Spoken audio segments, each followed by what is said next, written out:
Buenas tardes, profesor. El día de hoy voy a realizar un análisis patológico de la película que nos encomendó en ver, que trataba de la vida real de Juana del Arco.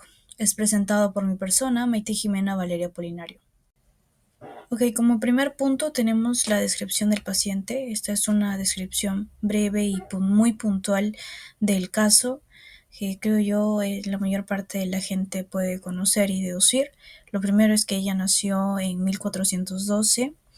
Creció en medio de una guerra muy sangrienta entre Francia e Inglaterra.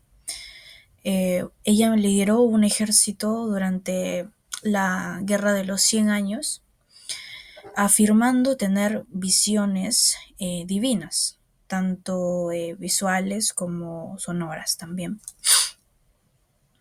En 1422, a la edad de 10 años, acá se puede identificar las primeras voces que ella escucha, donde aclara que se daba por medio de santidades que realmente eran muy reconocidas y veneradas en ese momento. Estas se caracterizan como órdenes o mandatos que demandaban esta santidad a Juana, y en la que ella comenta que le pedían que sea una muy buena hija y además que vaya constantemente a la iglesia. Y con eso se puede identificar también que tenía una muy fuerte devoción a estas santidades, puesto que siempre iba constantemente o tenía esa dependencia de ir a un templo católico y poder seguir en comunicación con estas voces. Ya en el año 1429, a la edad de 17 años, este fue creo que el que marcó el antes y después de Juana, y el que todo el mundo conoce hoy en día, que vendría a ser su revolución, tanto personal como física. En lo primero, pues, y lo más resaltante, que sí aumentó la intensidad de estas voces, y en el que cambiaba totalmente el contexto, puesto que ya no eran demandas como solamente básicas, sino que también aquella ya tenía una misión divina, tenía un propósito que sí o sí debía cumplir, y en el que trataba de que estaba predestinada, así como la doncella de Lorena, a liberar a su pueblo, a que el rey pues recupere su corona y pueda unir a las tierras de Francia.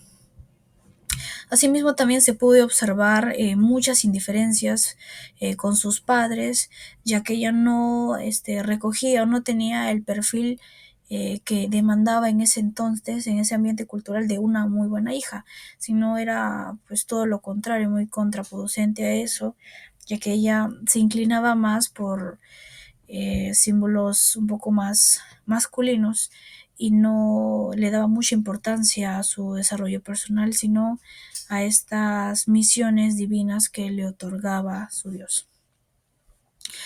Así también actuaba de forma muy impulsiva, como bien lo mencioné. Esta fue su etapa como revolucionaria, quien gracias a esta actuar impulsivo y sin evaluar las posibles consecuencias, ella decide escapar de su casa y poder así continuar con su, considerándole encrucijada, como bien ella lo denomina, y así poder tener comunicación con ciertas autoridades que le permitan cumplir esta misión que se le ha otorgado, ¿no? A pesar de las diferencias de edades o hostilidades o las percepciones muy diferentes de una persona adulta con la de una adolescente, ¿no? No medía el peligro o las posibles consecuencias, sino anteponía más que todo la misión que se le había otorgado. Signos que se identificaron fueron los delirios, y ya tenía o presentaba una creencia muy fija y contraproducente también contra los demás. Si bien ellos sí creían en estos santos, en estas deidades, pero no podían de alguna otra forma ser intercesora o poder escuchar estas voces, estas alucinaciones, puesto que ya no vendría a ser normal culturalmente. En cuanto a este tipo de delirios, se especificó de tipo referencial, ya que ella incluso en una parte de la película se puede observar donde realmente impactó emocionalmente en ella cuando atacaron cruelmente a su pueblo, ocasionando un incendio y en el que su mejor amigo falleció. justamente se dio este cambio climático que vendría a ser pues la lluvia y ella lo tomó como que solo era una señal para ella y que ella vendría a ser la elegida o predestinada a algo. Por eso tuve que especificarlo de forma referencial. De por más también están lo más relevante, las alucinaciones, la percepción constante de estas imágenes y voces de santos que para ella ocasionaba mucho impacto emocional. Asimismo, también los discursos incoherentes vendrían a estar relacionadas las afirmaciones de estas misiones divinas. Asimismo, también las denominaciones incorrectas que ella eh, estaba fijada a que realmente iban de acuerdo a la realidad. Sin embargo, en varias cortos de la película se puede observar que no tenía un buen recibimiento por parte de las demás personas, pues lo que lo consideraban incluso ilógico. Asimismo, también los signos. Estos signos persistieron por más de 6 meses. Exactamente fueron desarrollados en el periodo de 9 años. Por ello también se pudo, me pude inclinar más que todo en este diagnóstico por el periodo de la continuidad de estos síntomas. Otro punto es la disfunción. Eh, Impactó más que todo en cuanto al ambiente familiar, como bien lo he mencionado. Hubo mucha discusión por parte de su papá. No tenía el apoyo de él, sino que siempre era un ambiente muy opresivo, tanto para sus hermanos como para ella misma también. Asimismo, también impactó de forma negativa en su cuidado personal, puesto que ella siempre anteponía sus misiones divinas y no era consciente de un autoconcepto, autocontrol o autoanálisis de sí misma, ¿no? Que vendría a ser pues óptimo para la autorrealización que todo ser humano busca. Eh, También el descarte, se descartó cualquier trastorno que vendría a estar relacionado, puesto que no vendrían a cumplir con cada uno de los criterios que el caso estaría demandando. Por último, si fue inducido, se puede identificar que no hubo algún efecto inducido por o algún consumo de sustancia, ni mucho menos alguna afección médica. Continuando con el cuarto punto, que vendría a ser el código del trastorno. El trastorno que yo consideré después de la base teórica que he mencionado anteriormente es la esquizofrenia como tal, el 295.90, específicamente el F20 por cero. Utilicé esta especificación justamente por la continuidad de los síntomas y su constancia, así mismo también como su propia intensidad, utilizando el quinto término, puesto que esta no se pudo identificar o no se observó algún tipo de remisión de los síntomas psicóticos, sino que esta se vendría a desarrollar de forma continua, persistente y moderada. Continuando con el punto 5, en los criterios diagnósticos del DSM-5, eh, yo, si bien yo ya los he mencionado a mayor detalle, solo resaltaré lo que vendría a ser más importante. Eh, en el criterio A está la presencia de síntomas tales como delirios, alucinaciones y discursos incoherentes. En el criterio B, esta vendría a realizar un impacto o una disfunción en cuanto al ámbito familiar y personal. En el criterio C, estos signos fueron presentados durante el periodo de 9 años, así que vendría a cumplir con este criterio. En el criterio D se descartó cualquier trastorno relacionado o asimilado con nuestro caso, ¿no? Porque no vendría a cumplir con los criterios que bien lo demanda el caso. En el criterio E, que no fue inducida bajo los efectos de alguna sustancia o alguna afección médica. Pasando al punto 6, se desarrollarán los factores de riesgo, los factores que predisponerían que este trastorno se desarrollara, ¿no? Y se alargara más, ocasionando un mayor daño.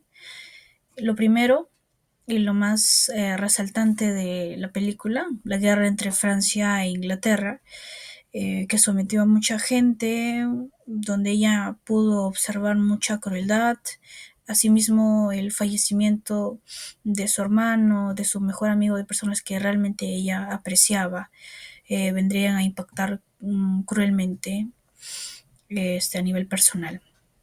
Asimismo, también otro factor de riesgo que se identificó es la presión insistente por parte de estas visiones y delirios, llevándola pues al ser quemada, ¿no?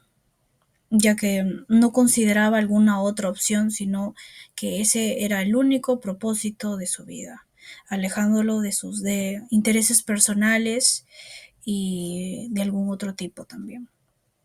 Asimismo, también la indiferencia con sus padres, ella no tuvo el apoyo de sus papás. Desde un inicio él mostraba rechazo ante ella, por lo que no se sentía comprendida o no había un buen clima familiar. A diferencia de la madre, que si bien la apoyaba, no podía meter o em, protegerla o respaldarla, ¿no? Porque justamente en ese ambiente cultural el machismo estaba en su punto. Bueno, en cuanto a los factores protectores, el único factor protector que yo pude identificar fue este recibimiento cálido. Al ser ella valorada por un grupo de personas que, si bien eran muy desconocidas y alejadas a su entorno personal y social, puesto que eran personas mucho más mayores, incluso teniendo otra percepción de vida. A pesar de ello, pudo ser bien recibida. Ella denotó mucha conexión, mucha confianza a sí misma, produciendo pues que la gente vuelva a tener esperanza en cuanto al levantamiento de su pueblo. Bueno, ya en el punto final, en el diagnóstico diferencial, que vendría a ser muy importante para que pueda respaldar la presunción a cual yo he llegado, consideré los dos trastornos que más se asimilaban o relacionaban al caso. Los primeros fueron los trastornos esquizofreniforme y el trastorno psicótico breve. Estos trastornos vendrían a tener una duración mínima, a diferencia de lo que demanda la esquizofrenia, que es un mínimo de 6 meses. Ya yendo más a detalle, en el trastorno esquizofreniforme se desarrolla como mínimo en menos de 6 meses, ¿no? Y no vendría a estar relacionado a nuestro caso, ya que se desarrolló por más de incluso 9 años. Eh, con el segundo punto, el trastorno psicótico breve, esta se puede desarrollar en un día, pero en menos de un mes. Y por obvias razones no debería estar relacionado con el caso. Como otro trastorno también que consideré vendría a ser el trastorno delirante de las creencias físicas de tipo referencial que me mencioné en la primera PPT. Sin embargo, a diferencia de la esquizofrenia, esta no presenta alucinaciones visuales y auditivas incluso pues, ¿no? los discursos incoherentes, que son lo que más resalta en nuestro caso. Asimismo, también no considera algún otro trastorno, ya que era obvio por la falta de presencia de estas alucinaciones. Bueno, eso sería todo por este análisis y muchas gracias.